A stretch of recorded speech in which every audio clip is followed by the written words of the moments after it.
The factory workers' wrench froze mid-turn, as a single voice echoed across the Bell assembly floor in Buffalo. "I'm not flying that death trap." March 1942. Another test pilot rejects the Bell P-39 Airacobra, the fifth refusal that week. The aircraft that promised revolution now had a new name among pilots: the flying coffin.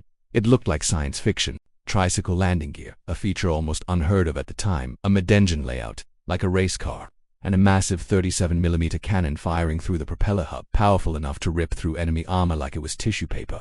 On paper it was a world beater, but theory is not reality.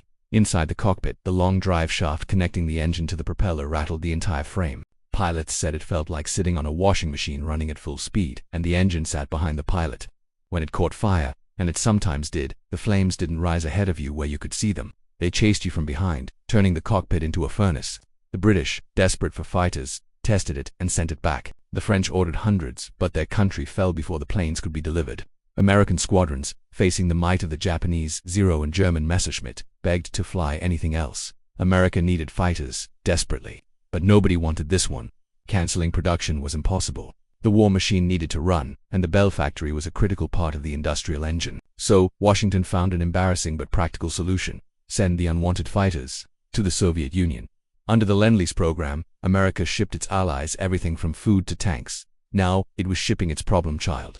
The P-39 traveled a brutal route by ship across the Atlantic, around Africa, and into the Persian Gulf, constantly hunted by German U-boats. Then, they were unloaded, assembled, and flown over the treacherous mountains and deserts of Iran into southern Russia. Many were damaged en route. Some were lost as submarines, resting at the bottom of the ocean, but hundreds survived the journey. And when the Soviets opened those crates and saw what was inside, history took a sharp, unexpected turn. Unlike the high-altitude bomber escorts the Americans and British were flying, the Soviets didn't fight at 25,000 feet. Their war, the brutal war on the Eastern Front, happened below 10,000 feet. This was a war of mud, snow, and blood. German Stuka dive bombers attacked Soviet trenches at treetop height. Soviet ground attack aircraft, the famous Sturmovix, screamed inches above the frozen ground. The dogfights were vicious, twisting through frozen valleys and over shell-pocked fields. And here, in this low-altitude meat grinder, the P-39's flawed engine thrived. It performed beautifully. Here, the P-39 wasn't a coffin, it was a cannon with wings.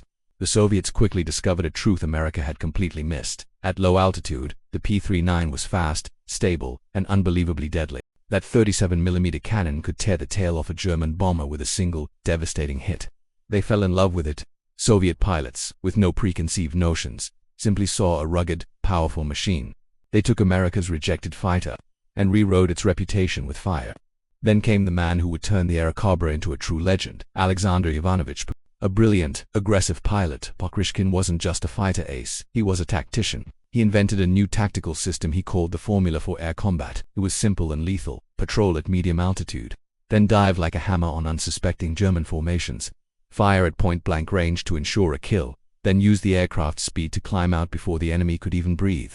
Using this formula, Pokryshkin's kill count exploded: 5, 10, 20 confirmed kills. By the time of the Titanic Battle of Kursk, the largest tank battle in history, German pilots had a new, terrifying phrase that crackled over their radios: Achtung, Achtung, Pokryshkin, in der Luft, attention. Pokryshkin is in the air.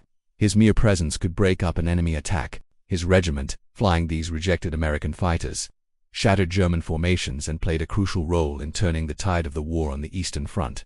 Back in America, Bell engineers watched the reports roll in from the Eastern Front, absolutely astonished. The P-39, the aircraft they had designed for high-altitude combat, had failed spectacularly where it was supposed to succeed, but had become a world-class killer in an environment no one ever expected.